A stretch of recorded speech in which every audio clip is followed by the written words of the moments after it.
बाट ओषा ये मो भोग सजाड़ुची। ये मुझे मुड़ी चूड़ा कदली मुआ आखु नाली मूला एसबू भोग मु सजाड़ी नहीं जीवी। तो से सब सजड़ा सजड़ी करुच्ची। आ वज्रमूली झील को कही सी आनी बाटू नहीं जीवी। बाट ओषा हूँ जमराज उपास जहाँकि आम माँ मैंने करते आम मान आम मैंने आम पिला करुचु। तो उपासटा हूँ दिन सारा रहा पड़े उपास रहा पड़े।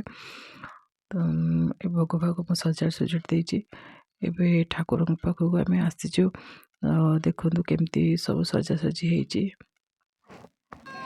ये देखो पूजा आरंभ हो जाए। पूजा आरंभ है पिला मुझे नमस्कार कर नमस्कार कर सारापर ये वज्रमूली अच्छी। तो से वज्रमूली पिला माने दांड करेंगे। मो पुओ को देखु जमा दांड खरकुनी कहला बेलू धरिकी छिड़ा हो।